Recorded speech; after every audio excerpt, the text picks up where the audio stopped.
Hello. Hi, guys. Okay, let me see what's going on with this mic. Recently, I have to constantly adjust it because I have this lovely situation going on here where I record a very cool, um, segment for the gays in my home, though, which is super inconvenient because, when I recorded this type of stuff in my apartment in New York, I was recording it for my YouTube channel. So I did not care for proper makeup or, seven lamps in my face every day and stuff like that. But because this is a TV channel I work for, they have all of these rules and guidelines. And one of them is 7 lights in my face. I mean, okay, maybe not 7, 3, but still. There are literally people coming over here every time before I record them. And oh, Maria, hi. There are people that come over here every single day before I record to what's its face to set up like lights and audio and all this stuff. And and then I have to deassemble it. And the thing is, my mic doesn't move from the spot um, where it's mounted at. So I have to move my whole table, and it's fun. Anyways, okay. Hello, guys. If you're on YouTube, you've seen the thumbnail. The thumbnail is Russia created him with Trump's face on it because that's what Russia did. And I continuously keep saying it. And Operator Starsky actually gave me like a suggestion. So I always recommend that you guys watch Yuri Bezmenov, who's this like KGB agent who defected in like the 80s or the 70s. In the 80s. And he talks a lot about how like Russian active measures work, how their disinformation works.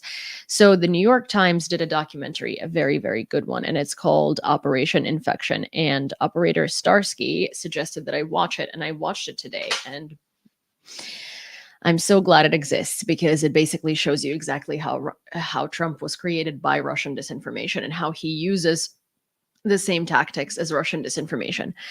And they lovingly or affectionately called him President Disinformation. KGB cloned Trump. No one said KGB cloned Trump. I said KGB created Trump. And KGB, while you might think that it's an institution that doesn't exist anymore, it very much does under the name FSB. And Putin, actually, for those of you who didn't know, was a KGB agent for a very, very, very, very long time. And KGB agent training does not just go away. And also, he reestablished the practices of the KGB the second that he came back to power. And if you did not know, before he became president, he was the head of the FSB, a KGB trained agent who was a KGB agent for a very long time in Germany. Anyways, let me go get my glasses because I just realized I didn't get them. And we're going to talk a little bit about this documentary and a little bit about what I mean by Russia created Trump and how they function. And I highly suggest that you watch the documentary. Also, the fundraiser that I mentioned yesterday for Starlinks. Give me 1 second. Not mentioned. We started fundraising and we're at $300 for the fundraiser, and out of like 2,500. And I want to, not Twitter, got X. Oh, it is Twitter. It should be Twitter. Elon Musk should have never bought it. But oh no, wait! I just saw something about David Knowles. Sorry, I'm so like disheveled. It's an initiative with Zigaspaw, and it's Starlinks 202. The main goal is $55,000, but so it's a cumulative fundraiser between a lot of people, and it is so my original goal was 8 Starlinks, but I think we could do 10.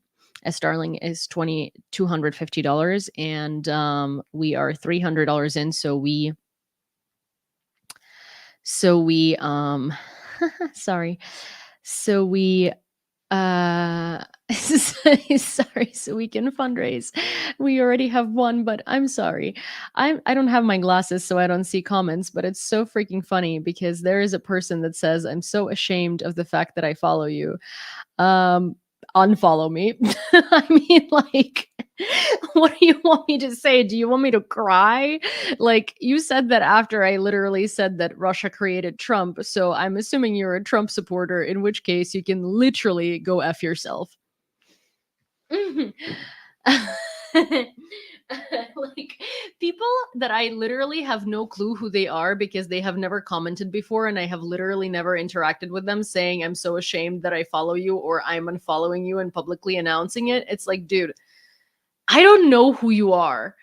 There are many, many fantastic people in this community that I talk to every day, and I truly care about their opinion and, care to hear what they have to say because they're amazing. When a faceless person with the name Venya, which is literally Russian, comes in and says they're ashamed that they follow me, or a random other person says that they're unfollowing me, like, I always comment on it because it's so fucking funny. Like, what do you think you're accomplishing by that? I don't know you. I've never spoken to you. Unfollow me, block me, leave, and never come back. Like, who the fuck are you? Bye. I'll be back in a second, you guys. Let me get my glasses. Like,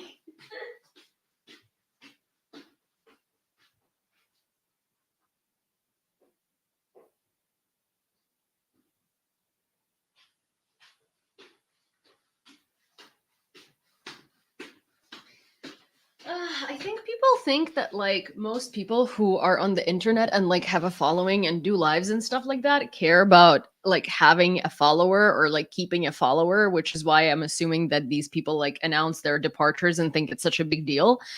Like, I don't care to have a useless following, right? As in like just people that don't like that just exist there and follow me. I'm not an influencer. Like, I don't make money off of like selling people stuff. Like, I don't, like, I don't care for the views because of the views. Like, I care about people who actually want to like learn something new. I care about people who want to keep up with Ukraine. I care about people because they're cool people that I talk to every day. In terms of like followers as a blatant word, I don't care for that because for me, it's not followers. It's not like, a following or like something of like numbers, right? Like, numbers don't matter when it's just like people who, I don't know, who never interact and never do anything, never learn anything, never never comment anything, never like spread the word, right? Like, it doesn't matter because I spread the news. So for me, views and likes and followers only matter in a way of like the information getting out of there, um getting out there. But like, you know, these like kind of stupid threats and kind of stupid comments of people that I've literally never spoken to and have never had, like, I've never seen you before. I've never talked to you before. I don't know anything about you. And if you're ashamed eh, of following me, then maybe you should unfollow me and stop being ashamed. And that's gonna like, that's gonna be the end of it. Get a language coach from Ukraine for what? What do I need a language coach for? Hi Frost or hi Glacian. Hi hi Kat. Hi Darren. Also someone who says I'm unhinged. Well, if you think absolutely despising Donald Trump and not taking shit from a random person I don't know who thinks they matter so much in my life that I'm going to be upset that they're ashamed to follow me, then yeah, I'm unhinged and I'm proud of it. I love when people write shit like that because, apparently they've never met a woman with like, who stands up for herself and doesn't take crap from random faceless Venyas on the internet. I love when it pisses people off so much. Let me see. Was that a man? Was it a man who commented that? Let's see. Oh, of course. Samuel, baby. Welcome to this lovely place. I'm sure you're new here. I am so unhinged, in fact, that, I don't let people disrespect me or think that they matter more than just being a comment on the internet. I'm unhinged. Anyways, I just got out of class. Awesome. You're not unhinged. I'm glad someone is still covering Trump-Russia connection. Well, I mean, I am, a Ukrainian from Ukraine who's currently living in Ukraine, but I've lived in the US for 13 years and I care about the US. I still have a lot going on in the US. I'm a permanent resident in the US. Um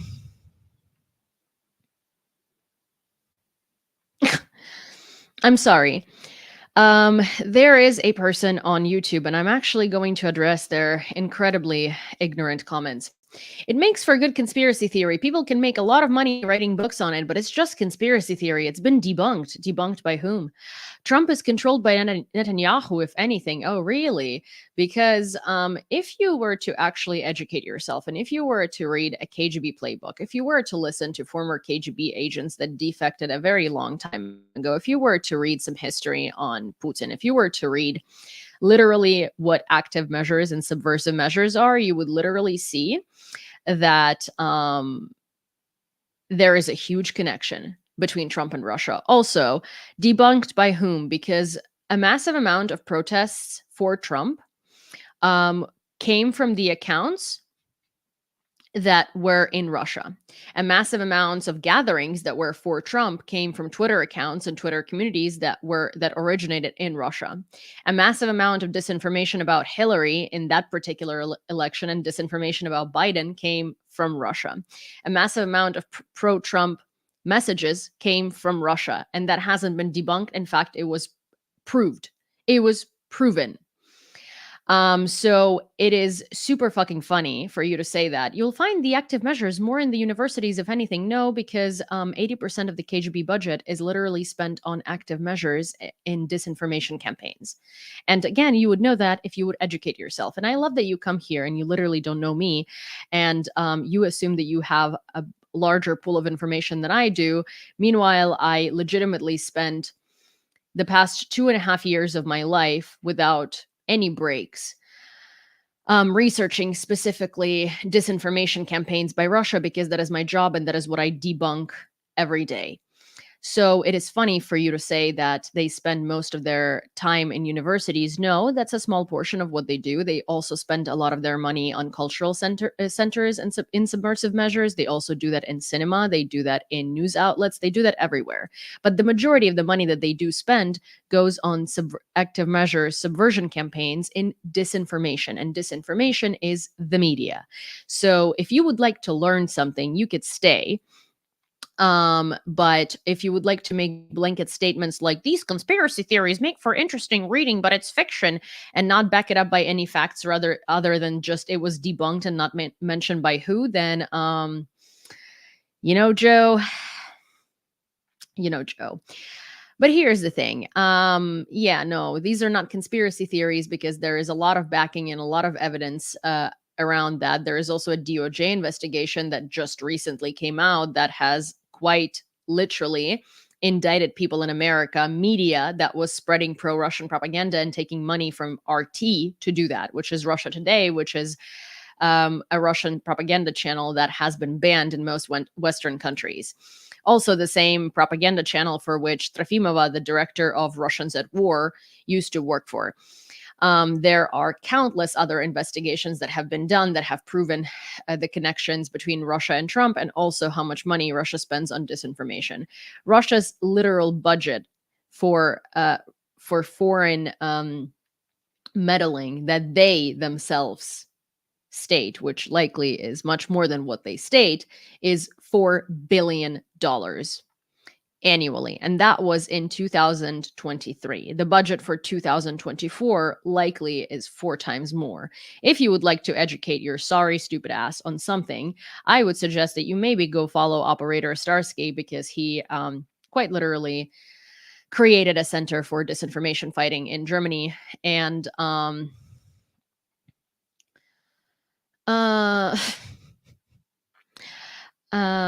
and you can go learn a thing or two from him. And whatever statements that you Joe is probably living in Springfield, Ohio, of course. Campaign propaganda that was completely debunked in congressional sessions. No, it was not. There were Mark Zuckerberg statements in congressional sessions that quite literally prove the opposite. And while you are spreading disinformation at the moment, completely not citing any sources other than yourself, I am citing you actual sources, and you can go and watch congressional hearings where Mark Zuckerberg with Meta has legitimately testified in them not being able to monitor fake accounts and having lots and lots of Russian disinformation when they dug deeper. So, anyways, someone please blog Joe, and I know it's YouTube and it doesn't really matter because it's not like they report you, but I don't want to keep getting distracted on this, and this is a brain dead human being that I that I don't want to have anywhere. So there are two options. It's either brain dead or it's a bot, and I don't want to have to deal with either. Okay. So, what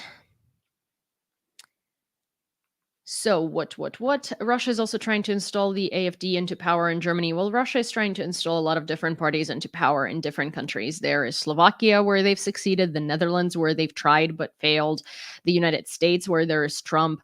There is Orban in Hungary. There are plenty of different places. Russia and Iran and North Korea are now partners, which that should say everything you need to know.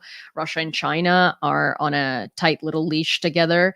So there is a lot going on there. But I wanted to talk about a very, very amazing documentary from the New York Times that is just the tip of the iceberg. If you would like to know how much Russia participated in the 2016 election, you can watch Agents of Chaos. Hi, Matthew. Agents of Chaos is a fantastic doc on HBO. If you would like to watch some more, it's Operation Infection. And Operation Infection cites bits and pieces of information from Yuri Bezmenov's interview. All of those things are in my YouTube community tab, except for Agents of Chaos, because it's on HBO. I would really recommend you watch those. And if you watch Operation Infection, do spend that hour watching Yuri Bezmenov's interview, because there are countless clips on the internet from his interview that mostly deal with like Russian disinformation in the media and how they deal with it in the age before internet. So imagine how much faster that happens in the age with the internet. But I would suggest you watch the whole interview, because there are a lot of other things that he talks about, like the American drive arounds that they used to do for like American officials in the Soviet Union, and how they pretended that the Soviet Union was like a place that it wasn't, and how they showed, to American officials that the Soviet Union is this like amazing functional place while it wasn't. So I really, really do suggest that you watch those. And I mean, with the American election coming up, honestly, I'm terrified, because the amount of people that will literally rally. Oh my God. Hi, Debbie. Rally behind Trump for absolutely anything, and will literally not believe the truth, even if it stared them in the face and kicked them in the butt, is just obscene. So what has Trump got out of Russia's help and vice versa? Well, Russia destroys the US from within through Trump, because he's a useful idiot. He's also a great propaganda mouthpiece, and there is not a single conspiracy theory he hasn't retweeted. What Trump got out of Russia, he became fucking president of the United States. Like, what? And avoided a lot of jail time that he would have gotten otherwise. Like, he's literally now on trial for so many different charges, and the only way he will avoid most of them is if he becomes president. And also, the reason why these trials aren't moving along is because he is running for president. But the second that he loses the election, and I hope he will, like, you bet your ass he's going to be indicted for many, many things. You couldn't find it on HBO Max. Let me See, I will, because it was on HBO a year ago. It might not be anymore, but Agents of Chaos.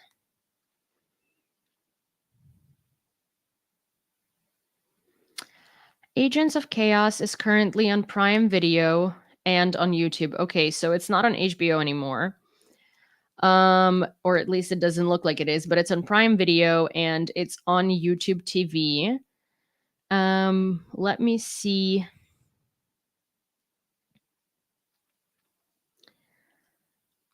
It seems like it should be on HBO.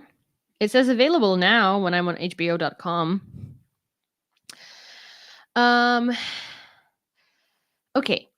Also, so as a reminder, I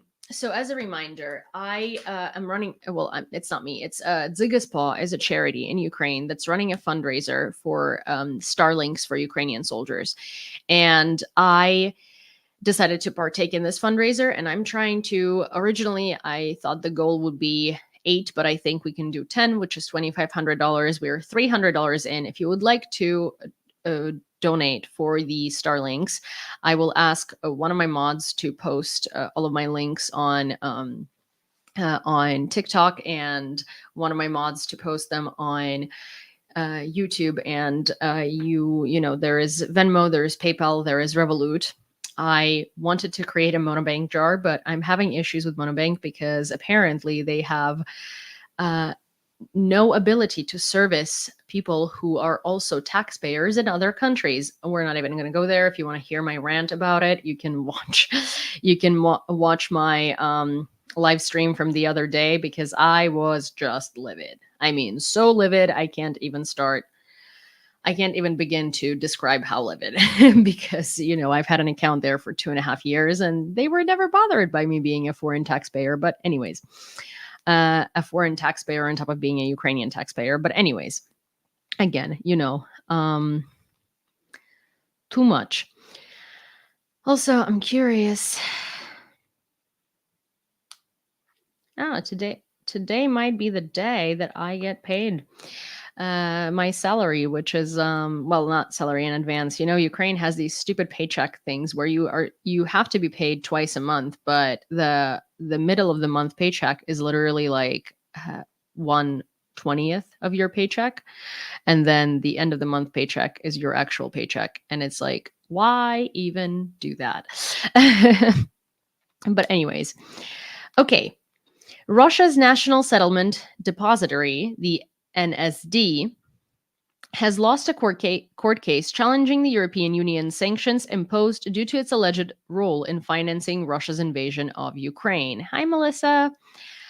According to Bloomberg. Lynn says Yulia TIFF canceled the Russia movie. Oh my God. Was it TIFF? Because there were a couple of different organizations, and one of them canceled it immediately. Well, immediately after the protests, and then the other one,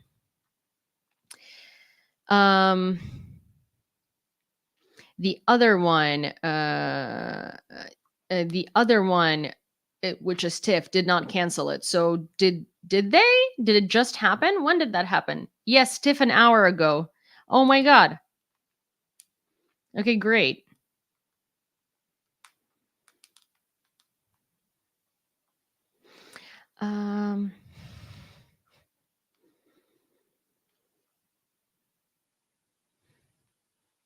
One sec. Sorry. Let me check.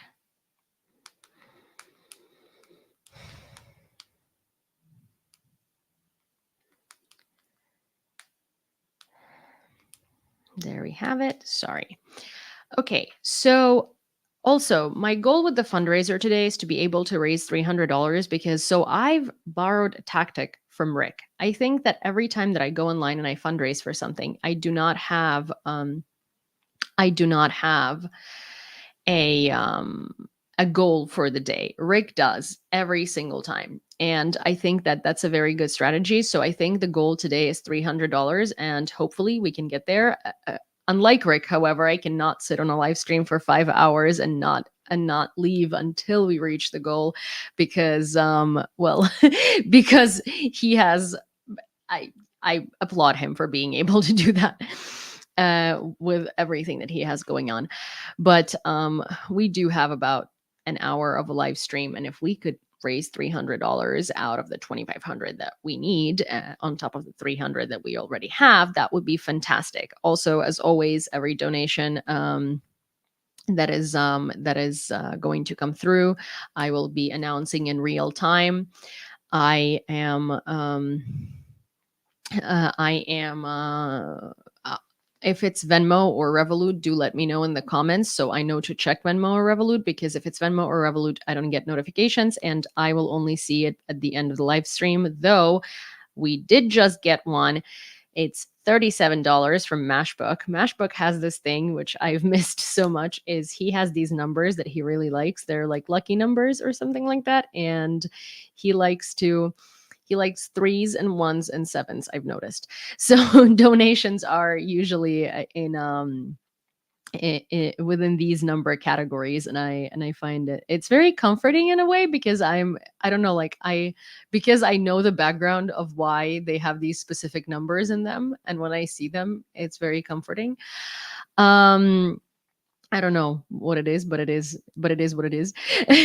But so yes, okay. So we just got $37 from Mashbook. There is $300, one from some from yesterday's live stream, and some from donations that rolled over. Well, didn't roll over, but were still there from the first time that I announced the fundraiser, and then literally fell out of life for 2 weeks because I was trying to adjust to my new job and all the content that I'm putting out on the gays. Yeah, Venya is clearly a Russian troll, you guys. Thank you for taking him out of the room. But I mean, it's a small win that Russia lost a court case against, a company that clearly funded Russia, being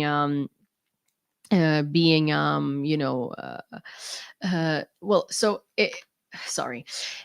It is a small win that Russia lost a lawsuit in Europe, and the lawsuit was against sanctioning the company that clearly funds Russia's invasion of Ukraine, and that's good news. But it's a small win, and it's the fact that these places still operate in Europe and it's still possible. It's quite unnerving. Oh, what happened? Why did that just happen? Yeah, my camera overheated. Well, we're going to have terrible video quality, because I'm going to be talking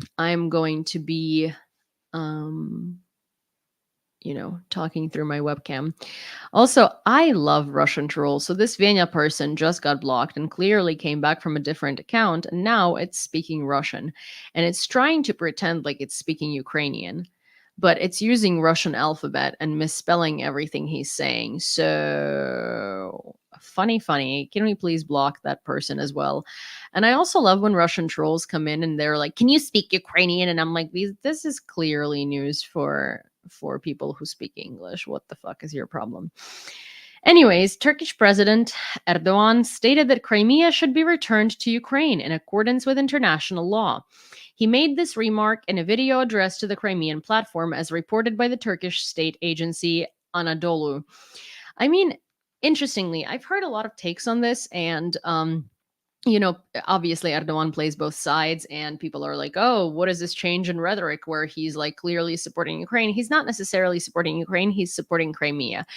So Kremlin have Turkic background, and Turkey feels like Crimea is like a very close peninsula to them, historically, in terms of culture and beliefs and background and stuff. So Erdogan has always been sort of like pro-Crimean people and Crimean indigenous people, but in a funny way, because he supports Russia quite a bit. So it's kind of like a little hypocritical of him to like support Crimea and like not support Ukraine fully. But yeah, his stance was always return Crimea to Ukraine. So that's the one thing that he's like been consistently good on. Erdogan is only saying that for the so not Tartars, Tatars. I know that for some reason it started like tartars is like a spelling that started making rounds on the internet, but tartar is a fish dish, and any Tatars, whether they're Crimean Tatars or whether Kremlin or whether they're any other Tatar nations, they get incredibly offended when they're called Tartars. They're Tatars, so without the first R. It is clear to us Crimea and Sevastopol are Ukraine. The EU will always support the territorial integrity of Ukraine, said European Commission President Ursula von der Leyen in her address to the participants of the 4th Crimean Platform Summit. 10 years have passed since Russia began its aggression against Ukraine. Ukrainians bravely demanded justice, democracy, and a European future. Russia responded by illegally occupying the peninsula. It is clear that Crimea and Sevastopol are Ukraine. The EU will never waver in supporting Ukraine's territorial integrity. Together, we will stand and win, united in our commitment to a free and democratic Ukraine, von der Leyen affirmed. Britain is allocating £30 million to support Ukraine's energy industry, Prime Minister Shmyhal announced after a meeting with British Foreign Minister David Lammy. Great Britain, Croatia, and Latvia have announced new aid packages for Ukraine. The reason why we're seeing so many of these aid packages and so many of these announcements is because the Crimea platform is going on. It was going on yesterday and it's going on today, and the entirety of Kyiv city center is consumed by traffic because there are a lot of your foreign officials in Kyiv these days. Anthony Blinken is here. I had a chat on Red Lines today, Red Lines segment on the gays with this. He's a soldier. He's a foreign soldier in Ukraine, and he has a YouTube channel.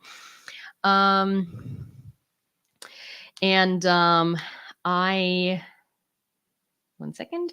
So he has a YouTube channel. So he's, I'm not going to to give out who it is until you see the interview, but they were like, he didn't know. Thank you, Maria. So we are now at $347. Thank you for your donation. And so he was like, oh yeah, there are some American officials in town, so Kyiv city center is like fucked with traffic. Because he has heard about American officials, but I don't think he's heard about it being the Crimea platform. So he was really annoyed that you can't get around Kyiv city center because he's staying like in the city center, like the very, very center near the presidential portal.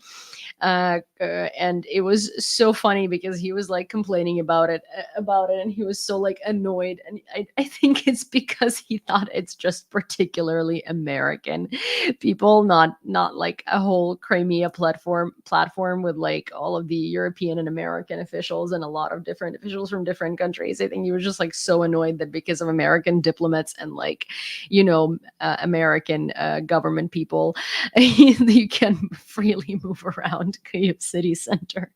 And I thought it was like so funny because it's like a British man, like so pissed at the fact that these American government officials are like screwing up his day because of traffic.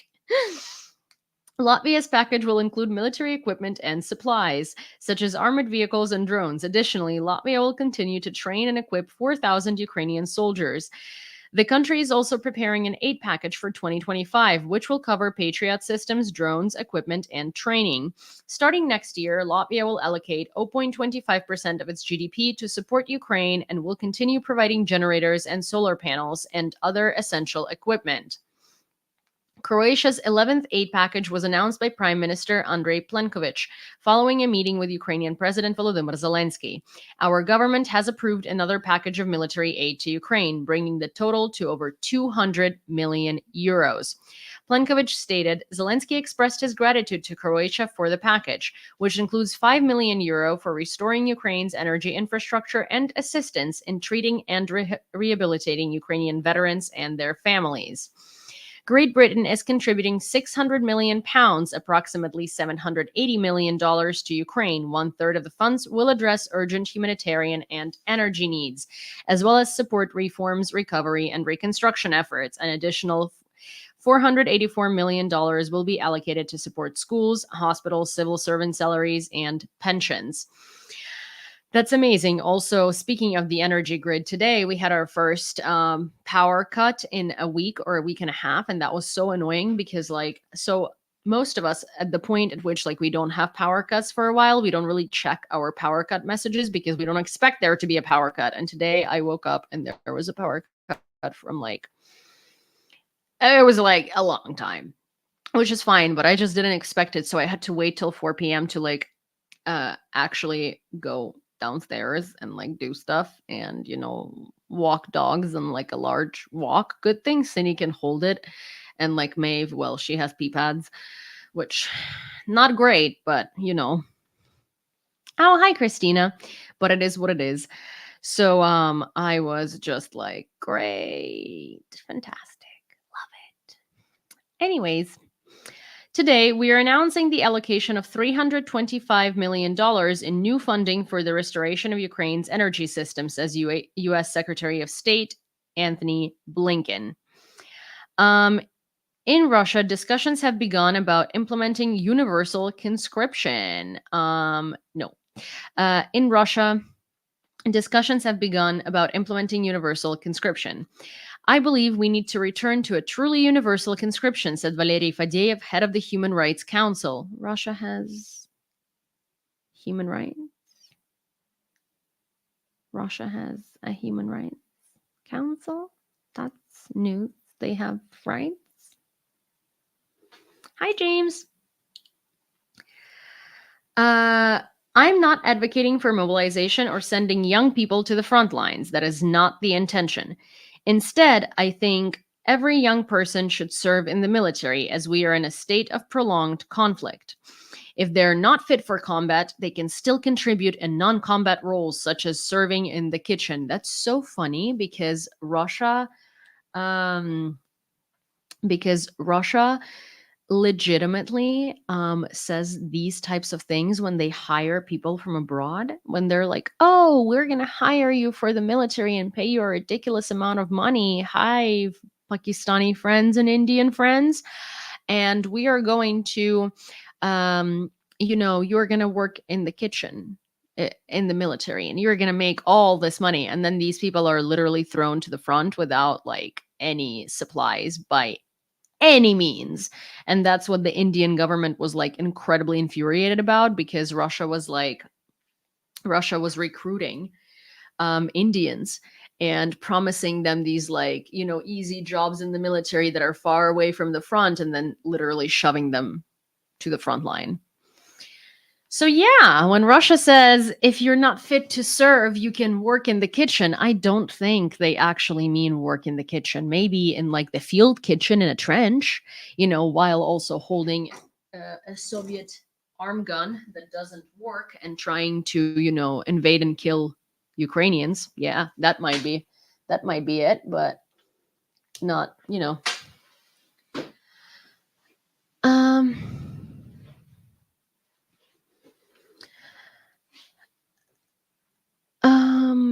one sec. So I was asked to show Maeve the puppy. Let me go grab Maeve, and then I can answer Yelena's question, which I will put on on display. I don't quite know how to answer it, but I will anyways.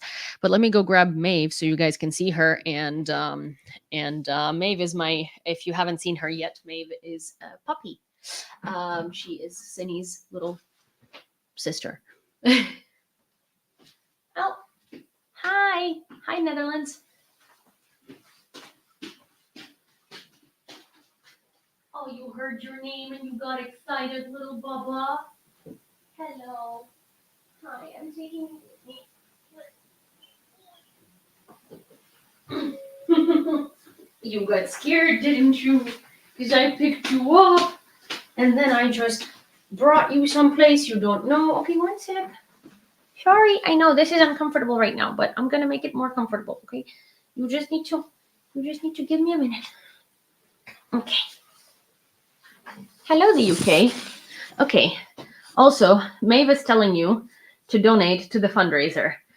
If you can say no to me, you can't say no to her, because look at the cuteness. I'm also gonna put the mic down so you can have some ASMR. Okay. This is Maeve. She's a French bulldog puppy. Okay, so the question from Yelena Komleva. Can I ask a somewhat unrelated question? What do you think of Canada as compared to the US? What is your opinion, both on the issue of Ukraine and in general? I mean, Canada's third largest diaspora in the country is Ukrainians. The largest diaspora of Ukrainians outside of Ukraine,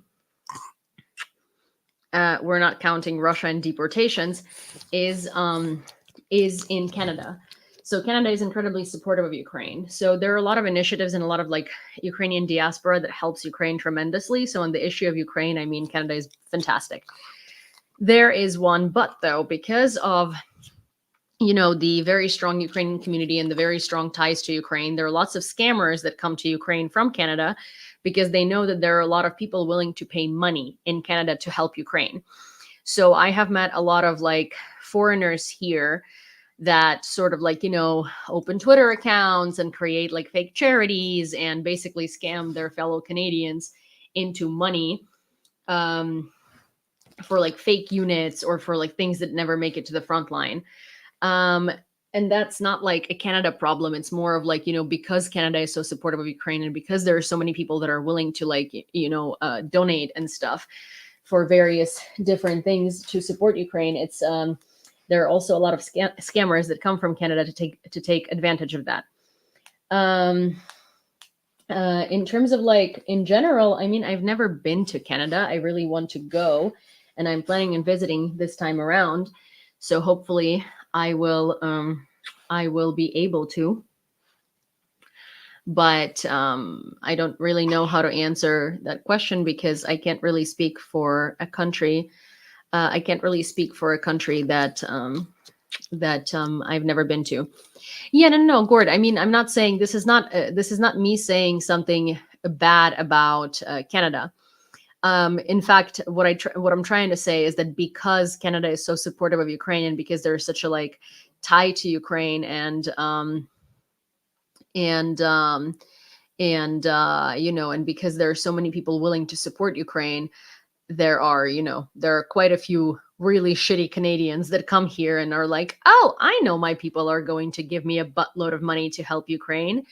And it's really sad because that just sort of undermines legitimate initiatives, I'm not going to mention I think like Maria, actually I'm going to mention it. I think Maria Report is one of the biggest scams that has ever come out of Canada. And I think that they legitimately they promote some of the worst people. They literally raised millions and millions of dollars, and the Ukrainian battlefield has maybe seen a few thousand. They have gotten faulty tourniquets for the front lines before. They have literally bought Chinese-made drones that are not suited for the battlefield by any means and have pretended like they were. If you talk to any combat medic in Ukraine, they will tell you Maria Report is the biggest scam on the planet, and then they gang up and on those medics and try to like bury their reputations. And the funny thing is that the only people that seem to think that Maria Report is legitimate are the people outside of Ukraine or the people that work for Maria Report. And all of the Ukrainians consider them a huge scam because we know what they are. But it's the same as like, the Maria airplane. So Maria Report, that's what they took it from. They also have a podcast. It's like a cult, literally. And it's very unfortunate because they genuinely raise so much money, like millions. Babs, do you want me to put you to bed? You want to go to bed? I think you want to go to bed. Okay, I'm going to go put her. I'm going to put her to bed. Okay.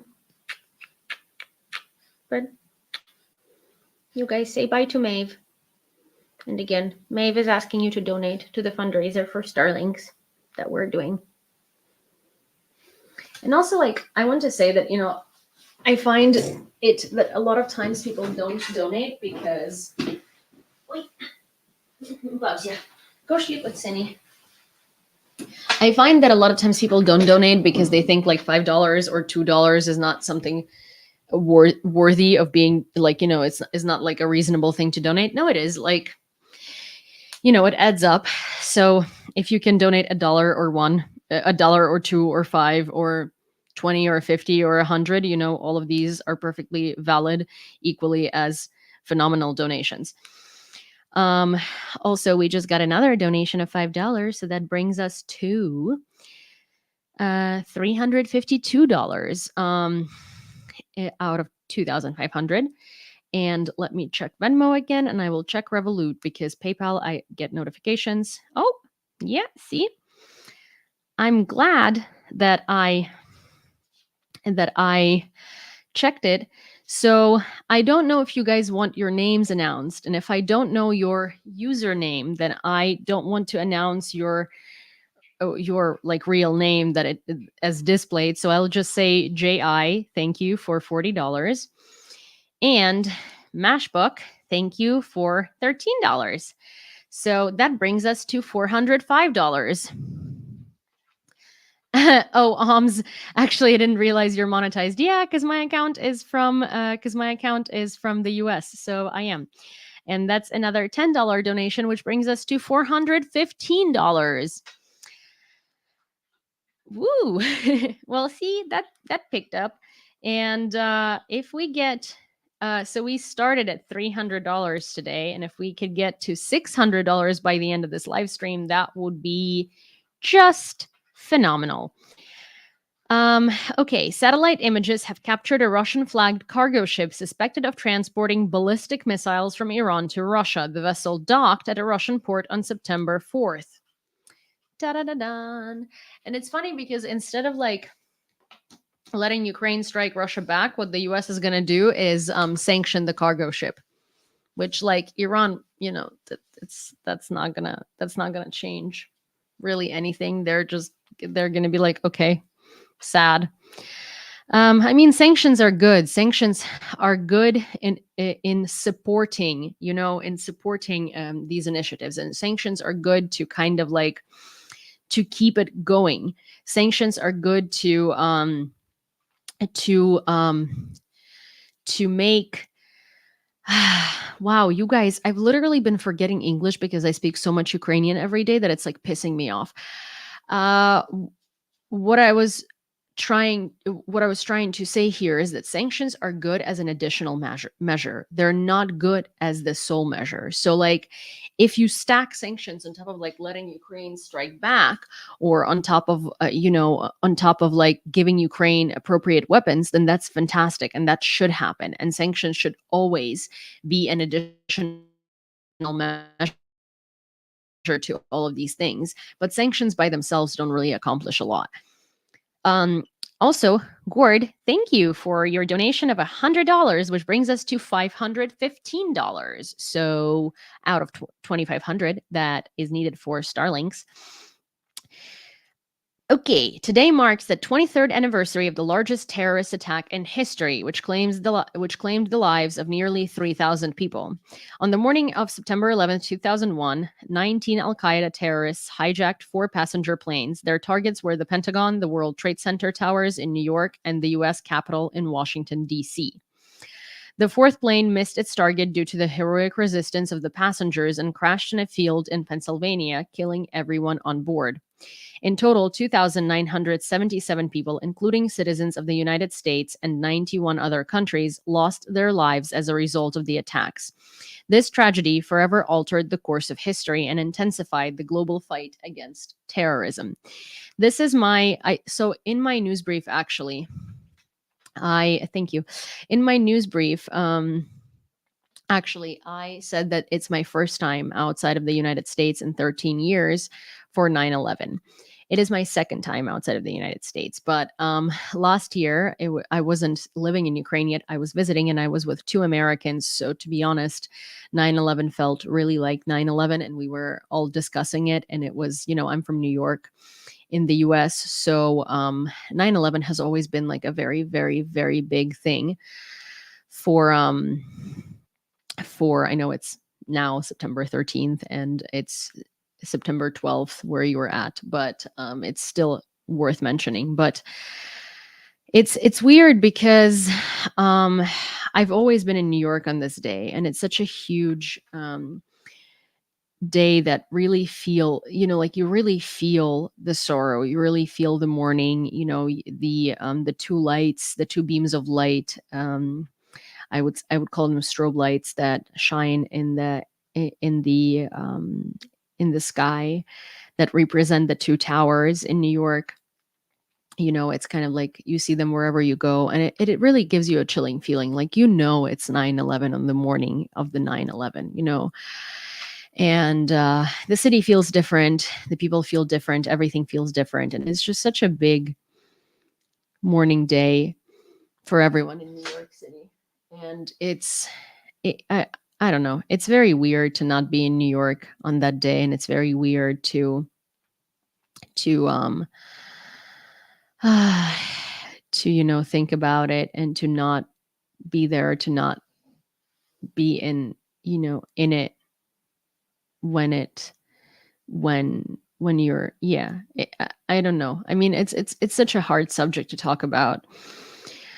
um do they still put out the fallen firefighters turnout gear on display on the ramp? I've never seen that, but there are always people coming to the memorial. It's very busy on 9/11. There are lots of flowers. There is definitely a lot going on 9/11, and yeah, there are always speeches. Some of the survivors come over to talk from the stage about their experience, and yeah, it was it was it's always like it's a very heavy day. Also, I just saw we got another donation of $5, which brings us to $520. And Ia says that they've donated on Venmo. So let me see. Oh, thank you. Oh, Irina. Um, I've now connected your username to your name, because I know you by name, but I but I didn't know you by username. Thank you so much for a donation of $100, which brings us to $620 altogether, from 2,500. And let me check Revolut as well. But since we've crossed the 600 mark, maybe we can get to 700 today, which would be just fan freaking tastic. Oh, Maeve is about to go. Oh, you guys. No. Okay. So I have a puppy. You just saw her, right? And I know that we're like talking about very serious stuff here, and it's so crazy that I'm getting distracted by it. Let me go. Maeve, come here. What's up? Let me go put like a clean pad down, because I can see that she wants to like go number 2, and she has this thing where if she had peed on the pad before, she's not going to do it a second time, because she's a prissy little thing. And when the pad is not fully clear for her to do her business, what she ends up doing is she ends up going and doing it on my yoga mat, and it's right behind me. And I really don't want that to happen. So give me 1 second. Sorry, doggy things. Yeah. Let me go grab you a clean little pad so you can. Yeah, look at you. Look at this. Look, I have a clean pad for you. Good girl. Yeah, you can use it. It's nice and clean. Yeah, just for you. Yeah, I'm so proud of you. Okay. Sorry, but I'm just like, I really don't want her to do it right behind me, because then I'm also gonna have to like get up and clean it. So, because she's like walking right there, but she's not. Am I being a helicopter parent? I think I'm being a helicopter parent. She just literally sat on her clean pad and she's not doing anything. Why is she just sitting there? That's so funny. Sometimes when I put down a clean pad, she just like lays down on it. Um, okay, because I use these like washable pads, and because she like destroys the little like the reusable ones. It's a puppy. It's a lot of work. It's a lot of work. Cindy, don't grunt. You were a puppy once too. And trust me, you were annoying as well. Don't you worry. Don't you act like you weren't a little asshole. As long as they're in their puppy stage. Okay.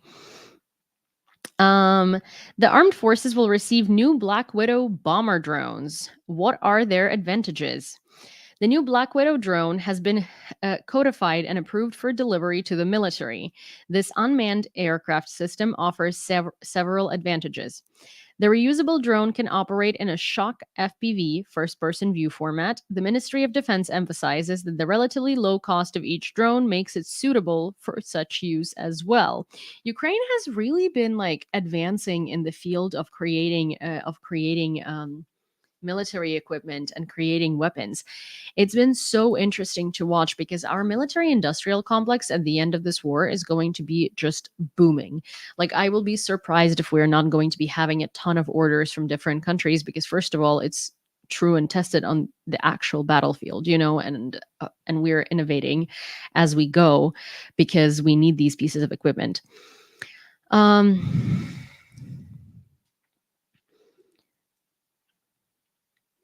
Grumpy got a proposal. Congrats. Oscar-winning actor and UN Ambassador Michael Douglas has arrived in Kyiv ahead of the summit of First Ladies and Gentlemen, which he will attend on September 12th, which was today. Douglas and his son Dylan explored the scenic sites of Kyiv, visiting landmarks such as St. Michael's Golden Dome Monastery, St. Andrew's Church, St. Michael's Square, and Volodymyr Hill Park.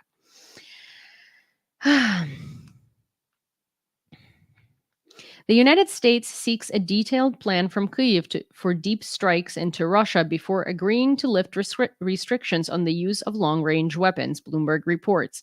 No decision is expected this week, as leaders will meet later at the UN, the agency noted. What more detailed plan than Ukraine literally giving the US a list of every single long-range target that Ukraine wants to strike? Also, this pisses me off so much because we're so scared of escalation from Russia that we're letting Russia escalate by our inaction. That's one. Two, Ukraine has shown through this entire time that we do not neglect safety and that we do not bargain with the weapons that we were given. We do not, we do not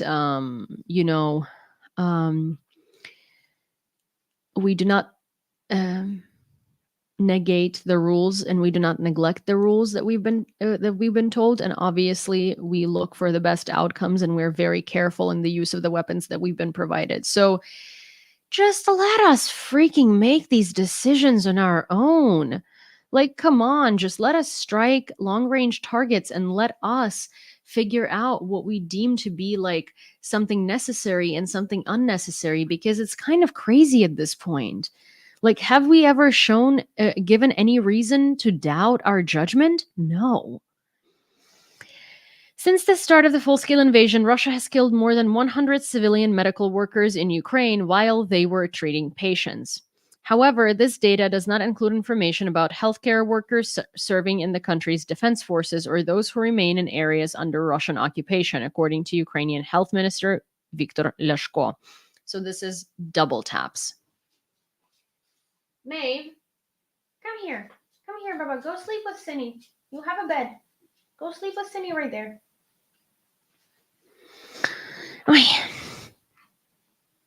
Last night, Russian forces launched 5 missiles of various types and 64 Shahed UAVs over Ukraine. Air defense systems destroyed 44 of the UAVs, while 3 enemy drones returned to Russia, and 4 others were lost in location. So yesterday, it was thunderstorming. There was like a lot of lightnings, and you see these windows. I woke up in the middle of the night. There was an air raid, and there were drones in Kyiv Oblast, not in Kyiv city, but in Kyiv Oblast. And so I had to, you're in the middle of your sleep and you wake up and you're trying to figure out whether it's thunder, because it is thunderstorming and there is lightning. And in my apartment, it's this whole load of special effects, like Hollywood type, because of these windows. And then you look at the air raids, and there is also an air raid, and there are also Shahed drones, and you're trying to figure out if explosions are just thunder or if it's like, Shahed drones being hit. Or if it's like, I don't know, missiles being struck down, and you're just like, what is going on? So you kind of feel like you're in the Matrix. But it was just thunder, and it was funny because some of my friends moved from abroad to Ukraine. This is their like first air raid in Kyiv, or like a big one or something, and it was thunderstorming, and they were like, blowing up my phone at 3 a.m. because they were like, oh my God, explosions. And I'm like, honey bunny, sweetheart, go back to sleep. It's just thunder. But in Ukraine, you have to wonder. In 2 years, Russia has attacked Ukraine's energy industry more than 1,000 times, said Energy Minister Herman Halushenko. Oh, also a friend of mine, another friend of mine, who's been living in Ukraine for a while, by the way. And like, he usually knows the difference, but he posted on his story yesterday being like, lots of explosions in Kyiv. And I'm like, I think it was just under. But that makes sense, From October 2022 to September 2024, Ukrainian energy infrastructure facilities were hit by 1,024 Russian attacks.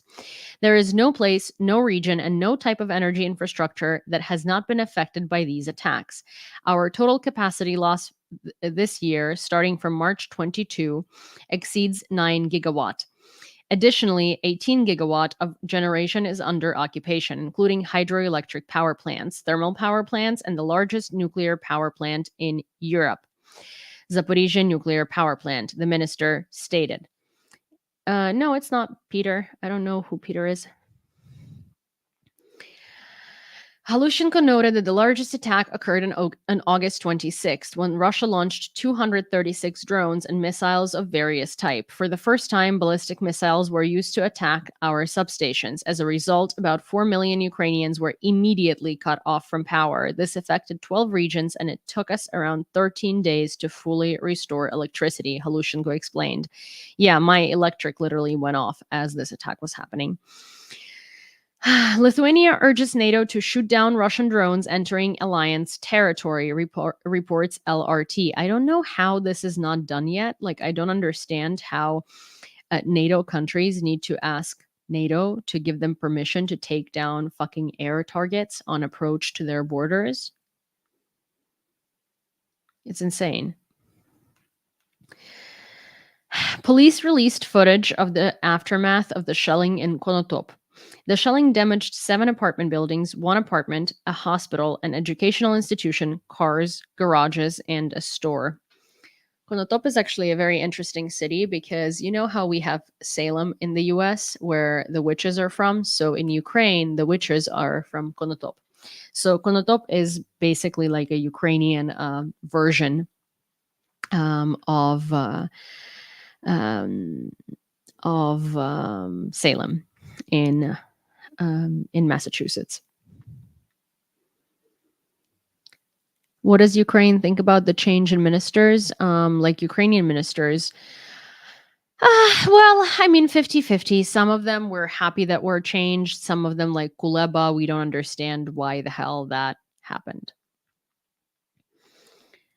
The Croatian company Debunking has opened a representative office in Ukraine to speed up demining efforts and equipment production, which that is incredibly important for Ukraine because we are currently the most mined country in the world. The Pentagon has signed a nearly $1.2 billion contract with Raytheon for the production of advanced AMRAAM air-to-air missiles, some of which will be supplied to Ukraine, according to the Pentagon's press service. Well, that's nice. Thank you. When is that going to happen?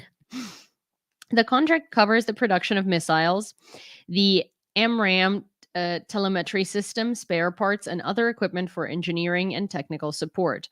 Work will take place in Tucson, Arizona, and is expected to be completed by December 31st, 2028. 2028, 4 years from now. Thanks. Czech special services continue to view Russia as the biggest threat to the country's security and noted that Moscow is attempting to rebuild its agency influence, which was weakened by the large-scale expulsion of Russian embassy staff from Prague. Russians launched a missile attack on a civilian ship carrying wheat to Egypt after it left Ukrainian territorial waters. We are awaiting the world's reaction. Wheat and food security should never be targets for missiles, the president emphasized. Yeah, but of course, no one's going to say anything because it's Ukrainian wheat. A meeting between Ukrainian President Volodymyr Zelensky and Chinese President Xi Jinping is possible as diplomatic relations between the countries have improved, says Reuters. I mean, see, I know that for diplomacy, we have to do that. But in general, I just don't see the purpose of that happening because, like, I mean, the only thing that he ever does, and by that I mean see,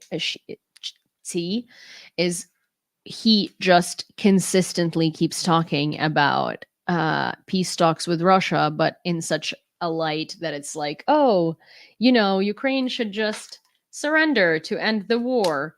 In the same vein as Trump talks about peace talks, it's always all of these dictators freaking talk about it the same way. They all stand up for Russia. They all want, Russia to be happy and protected.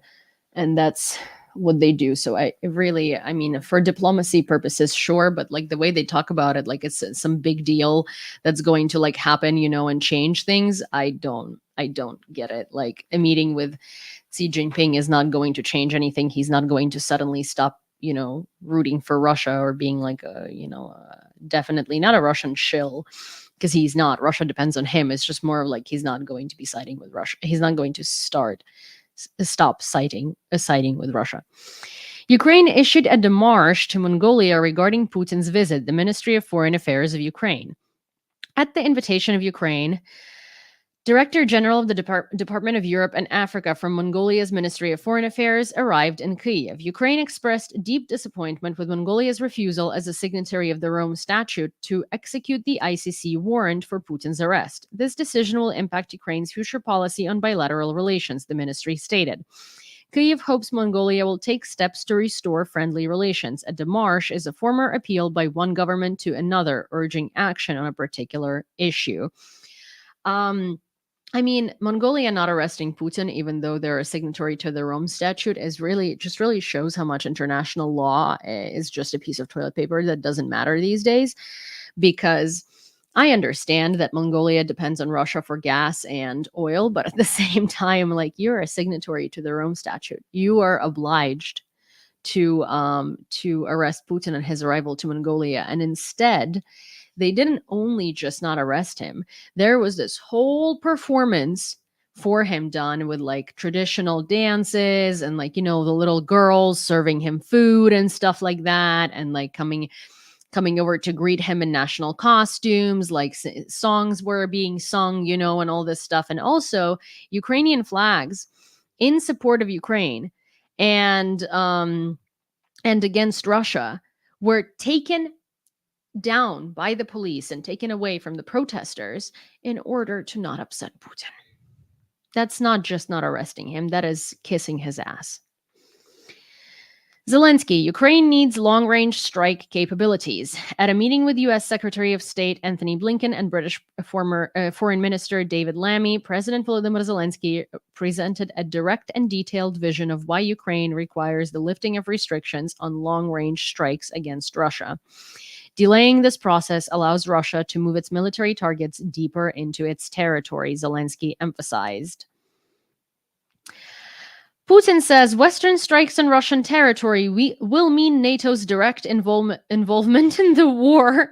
I mean, he literally said that about tanks. He said that about airplanes. He said that about everything. It is so freaking funny that Russian dictator warned that strikes on Russian territory using Western high-precision weapons would signify NATO's direct involvement in the conflict.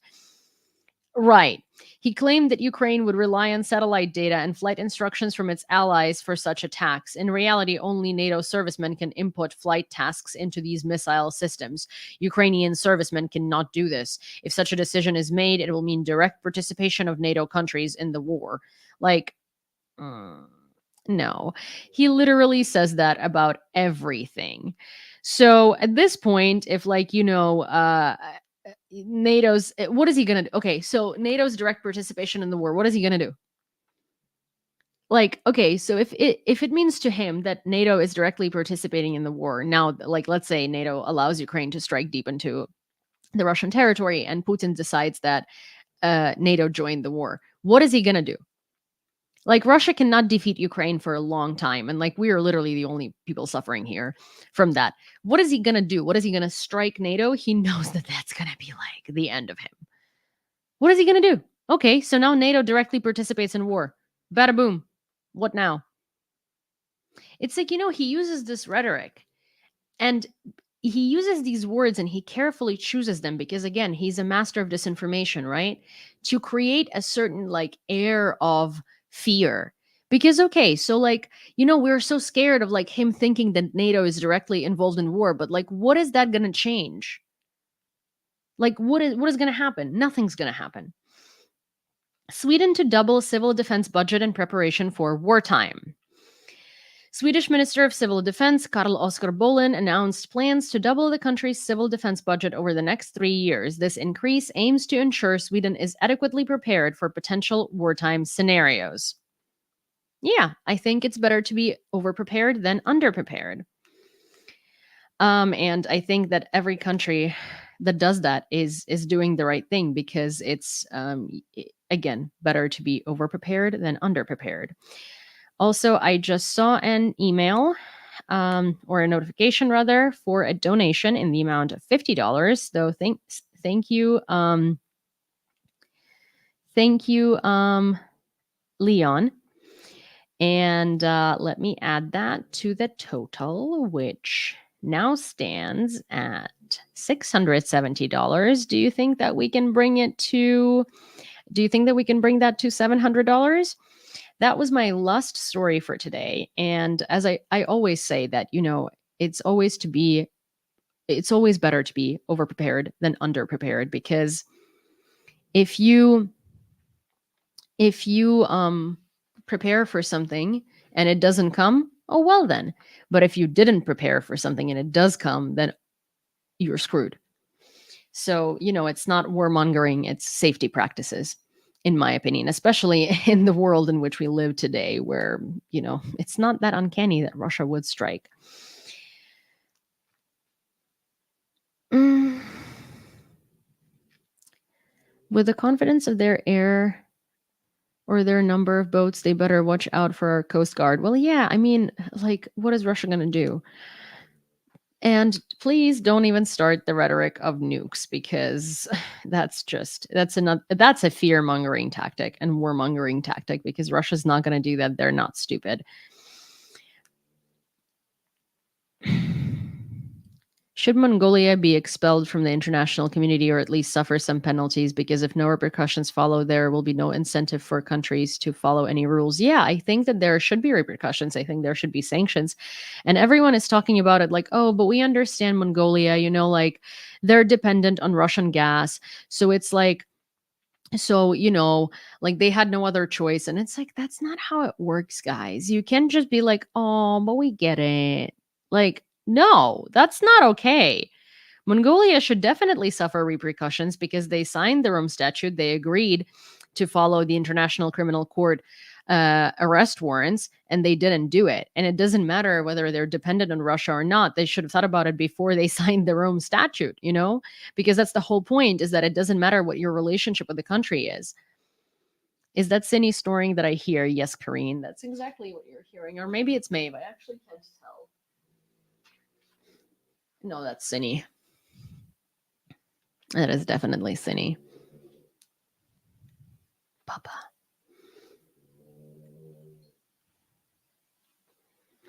Mongolia is trying to avoid China doing their own SMO on them. Arresting Putin carries nothing but risk for them as they're also landlocked. Well, yes, Matthew, but also like China has no interest in Mongolia. China has interests in Taiwan, and Mongolia is not necessarily at risk for anything like that at the moment coming from China. Also, China would not be invading Mongolia over Russia, like genuinely. It's not like it would create more trouble for China than it's worth, because well, China doesn't want the US involved, and they know that the US is definitely going to be involved if over Taiwan, and they don't want to create problems with Mongolia, because if they were going to invade anyone, they have one chance. Sorry, one chance. I don't know why I'm so like, it's so hard for me to speak today. And like they would rather use that on Taiwan, and they can't just do it out of nowhere and just sort of see how it goes. So I doubt that that would be a motivation for them. um you guys, we are thank you, we are $30 away from being at $700. Do you think we can get there? Is 6 $5 donations, because I mean, we beat today's goal, but it'd be cool if we beat it by even more, right? I could check. Well, I can't check my Ukrainian PayPal, but I doubt that something came there. Although I might be wrong. China and Russia both have undecided borders in the area. Well, they're decided. Mongolia is its own country. I mean, they might have, like they might have wants and desires for these borders, but we can't call them undecided. You have to catch me on payday. Did lots of Ukrainians watch the debate? Always curious to hear what they thought of Trump's non-answer about who should win. Oh yeah, I mean it's making rounds within the depth of the Ukrainian internet. Yeah, I mean Ukrainians didn't watch the debate, but we have definitely seen. But a lot of Ukrainians. Oh hi radio, but a lot of Ukrainians have seen that particular bit. Also, Armin, I did not see your quote. Give me 1 second. But you know what Ukrainians also have seen? So, okay, I'm gonna show you a video from Maeve's mom.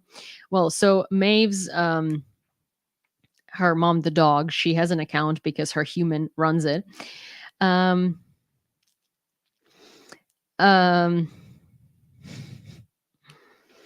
1 sec. And she made the funniest freaking video on the subject of like Trump's debate. I thought it was hilarious. So her account is usually in Ukrainian, but but this particular time it's in English, and I'm gonna show you. It's so freaking funny. Okay. Are you ready? In Springfield, they're eating the dogs, the people that came in, they're eating the cats, they're eating the pets in Springfield. Isn't that so freaking funny? I thought it was so funny. Like I thought it was hilarious. Like it's such a it's such a perfect freaking thing. Um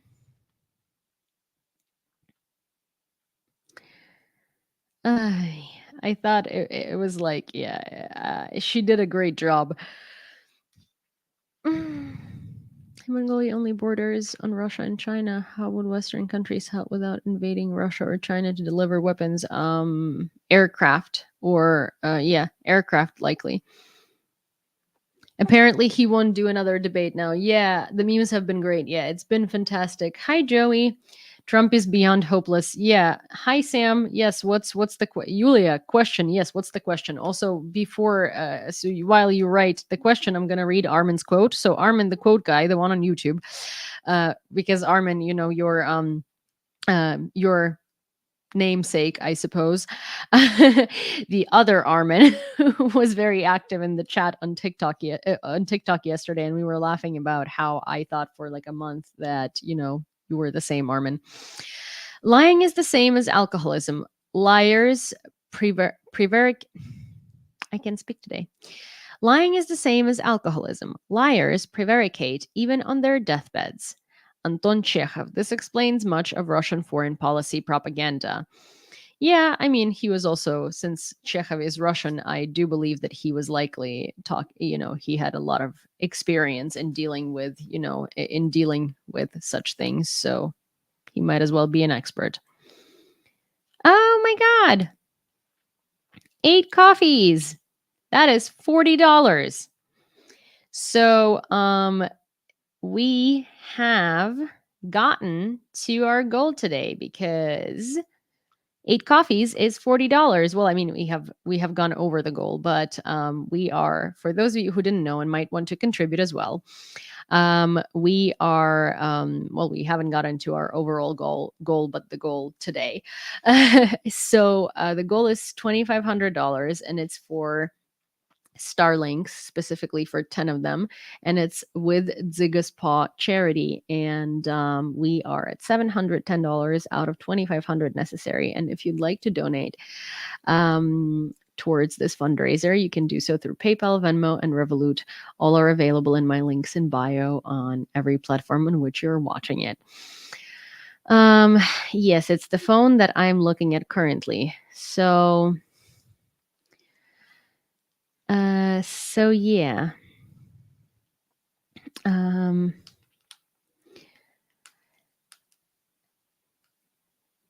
One sec. I will. Okay. Goes for.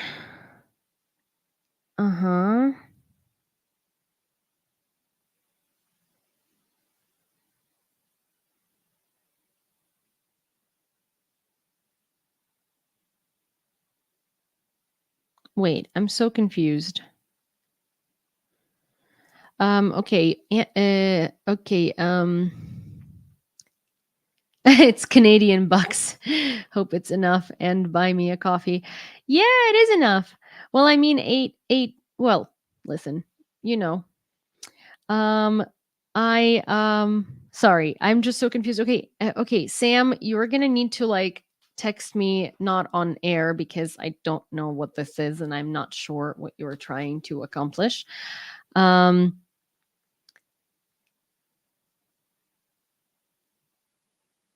Okay. My boys captured a Russian trench. This was in the trench. They want to sell it to another unit to raise money for funds. It's a thermal scope. I don't know a unit that could afford that. It is, or I don't know who might need that, but I will ask around. I might ask Rick if he would like to, you know, maybe work on this with them, because a thermal scope is cool. But okay, Sam, I'm gonna text you back later. I will think about it and I will have to process this, but for now I really need to go to bed because I'm dead. Alrighty, you guys. If you're watching this stream after hours and post stream and you still want to donate, hey, Venmo, PayPal, Revolut, everything is open. Just because we reached our goal today does not mean that we reached the overall goal, which is $2,500. We're at $710, but hey, we did fantastic, and thank you all so much. I will see you probably tomorrow, actually, because I'm not working tomorrow night. So I will either see you tomorrow or the day after. What else do you have besides PayPal, Revolut, and Venmo, and buy me a coffee? But I've been enjoying the gays. Thank you. I really love the work that I'm doing there. I really enjoy it. Okay, I am. Oh, thank you, Bombi. But yes, the idea of when the stream is going to be is either tomorrow or the day after. I'm going to try and do more streams. It's just that while I was still getting into the gist of things at work, I'm still working a lot. Like a lot, trust me. Like I am still like dead every single time I come home, and on the days off, I'm not necessarily off. I just don't have to go into the filming studio. I just have stuff that I can do at home. But yeah, anyways, I should be. If I'm not brain dead tomorrow evening, then I'll see you tomorrow evening. Okay. Bye, guys. See ya soon. Bye.